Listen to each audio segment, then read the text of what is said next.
बिस्मिल्लाहिर्रहमानिर्रहीम। अस्सलाम वालेकुम guys, welcome to the student future channel. आज की हमारी वीडियो का टॉपिक है कि how to apply for reconsideration in case अगर किसी स्टूडेंट का वीज़ा रिजेक्ट हो जाता है। वीज़ा रिजेक्शन से रिलेटेड जो रीज़न्स हैं वो ऑलरेडी उससे रिलेटेड मैं एक वीडियो अपलोड कर चुकी हूँ, तो आप उसको देख सकते हैं। अगर उनमें से कोई वीज़ा रिजेक्शन की रीज़न आती है या उसके अलावा कोई अगर रीज़न है तो आप रिकंसिडरेशन के लिए अप्लाई कर सकते हैं। ठीक है, अब इसका क्या प्रोसेस है मैं आपके साथ वो शेयर करती हूँ, तो वीडियो को एंड तक ज़रूर देखिएगा सो डैट कोई पॉइंट मिस ना हो।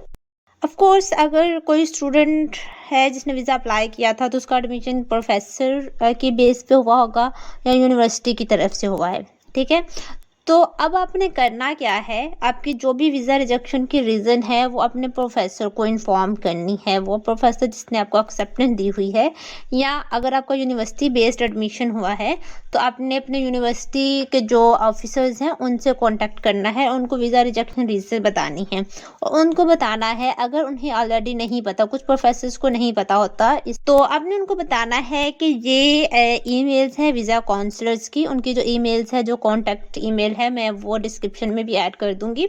तो आपने उनको बताना है कि काइंडली इनको ईमेल करें और उनके बता दें कि मेरे स्टूडेंट का इस रीज़न के बेस पे वीज़ा रिजेक्ट हुआ है, तो काइंडली उसको अलो करें कि वो रिकंसिडरेशन के लिए अप्लाई कर सके और जो एडिशनल डॉक्यूमेंट्स रिक्वायर्ड हैं वो अटैच कर देगा, अगेन वो सबमिट कर देगा। तो कुछ इस तरह से आपके प्रोफेसर ने ईमेल करनी है वीज़ा काउंसलर्स को और वो रिप्लाई कर देते हैं उनको। तो जो सिचुएशन होगी उसके अकॉर्डिंग वो आपका स्टेटस चेक करके प्रोफेसर को इन्फॉर्म कर देते हैं कि ओके, अपने स्टूडेंट को बोल दें कि ये जो डॉक्यूमेंट्स रिक्वायर्ड हैं जिस बेस पे वीज़ा रिजेक्ट हुआ है, डॉक्यूमेंट्स तो वो नहीं बताएंगे, लेकिन अगर आपको लगता है कि ये डॉक्यूमेंट आपका मिस हुआ है जिसकी बेस पे आपका वीज़ा रिजेक्ट हुआ है, तो वो डॉक्यूमेंट्स आपने अटैच करके तो दोबारा रिकंसिडरेशन के लिए अप्लाई करना है। अब आपने करना क्या है, जब आपको आपके प्रोफेसर को रिप्लाई आ जाए वीज़ा काउंसलर्स की तरफ से, तो आपने उस ईमेल का प्रिंट लेना है। आपका प्रोफेसर आपको वो ईमेल भेज देगा। ठीक है, आपने उस ईमेल का प्रिंट लेना है और साथ में आपने वीज़ा अपील लेटर लिखना है प्रॉपर वे में और उसका प्रिंट लेना है। और जो डॉक्यूमेंट्स रिक्वायर्ड हैं, जो आपको लगता है कि ये डॉक्यूमेंट्स मेरे मिस्ड हैं या इन डॉक्यूमेंट्स को अगेन सबमिट करवाने से आपका वीज़ा अप्रूव हो जाएगा, आपने वो डॉक्यूमेंट साथ अटैच करने हैं और अगेन आपने रिकंसिडरेशन के लिए अप्लाई करना है। तो अब मैं आपको बता देती हूँ कि आपने वीज़ा अपील लेटर किस तरह से लिखना है। तो चलते हैं लैपटॉप की स्क्रीन पे। तो ये है हमारे पास साउथ कोरिया एम्बेसी में अपील लेटर लिखने का एक method.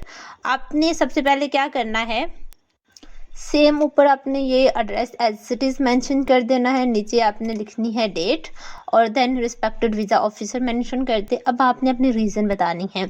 I am writing to appeal my D2 visa refusal status.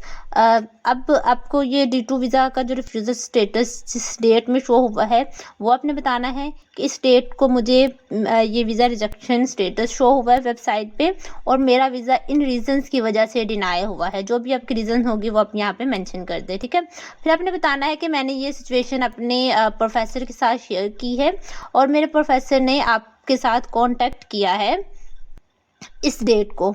ठीक है, और अब ये सिचुएशन आपके साथ डिस्कस की है तो ऑफिसर ने कहा है कि आप अपील के लिए अप्लाई कर दो, तो इसलिए मैंने जो उनकी कन्वर्सेशन हुई है उसके स्क्रीनशॉट्स ईमेल के साथ अटैच कर रही हूँ इस अपील के, वो आपने मेंशन कर देना है। और उसके बाद आपने एज रिफ्यूज़ल रीज़न, वो जो भी रिफ्यूज़ल रीज़न है वो उनको बतानी है और क्योंकि मेरा ये डॉक्यूमेंट्स मिस है जिसकी वजह से मेरा वीज़ा रिजेक्ट हुआ है, तो आपने वो रीज़न मेंशन कर देनी है कि मेरी ये रीज़न थी, इस वजह से मैं ये document at a time submit नहीं कर सकी, या मेरी फुली फंडेड स्कॉलरशिप थी तो मुझे ये लगा कि बैंक स्टेटमेंट रिक्वायर नहीं है, वट एवर जो भी आपको सूटेबल कंडीशन लगती है as per your visa rejection reason, वो आपने यहाँ पे मेंशन कर देना है। और आपने कहना है कि से रिलेटेड जो मेरे डॉक्यूमेंट्स मुझे अटैच करने हैं वो मैंने अटैच कर दिए हैं। तो यहाँ पे जो भी आपका डॉक्यूमेंट आपको लगता है कि सबमिट करवाने से आपका वीज़ा रिकन्सिडर हो जाएगा या वीज़ा अप्रूव हो जाएगा। वो डॉक्यूमेंट्स आपने यहाँ पे लिस्ट आउट कर देने हैं, ओके। और उसके बाद आपने उनको बताना है कि मेरी क्लासेस जो हैं वो इस डेट से स्टार्ट हो रही हैं और मैं फुली प्रिपेयर्ड हूँ। मैंने इसके लिए अपनी जो जॉब है वो भी छोड़ दी है, क्योंकि मेरी फुली फंडेड स्कॉलरशिप है। तो मैं ये सारे डॉक्यूमेंट्स आपको दोबारा सबमिट कर रही हूँ। काइंडली मेरी एप्लीकेशन को रिकन्सिडर कर लें, ओके। देन लास्ट में आपने थैंक यू बोल देना है और अपनी जो डिटेल्स हैं वो ऐड करनी है, इन केस अगर उनको ज़रूरत पड़े आपसे कांटेक्ट करने की तो वो कर सके। तो यहाँ पे डिटेल्स में आप अपना नेम, ईमेल और कॉन्टैक्ट नंबर ऐड करते हैं। तो ये एक टेम्पलेट है, आप इसको फॉलो कर लें तो इंशाल्लाह आपका वीज़ा जो है वो अप्रूव हो जाएगा। 70 to 80% चांसेस होते हैं कि आपका वीज़ा रिजेक्शन के बाद अप्रूव हो जाता है। तो wish you best of luck. अगर इससे रिलेटेड आपको कोई भी इशू है या कोई भी आपका क्वेश्चन है तो कमेंट ज़रूर करिएगा, आई विल रिप्लाई यू। अल्लाह हाफिज़।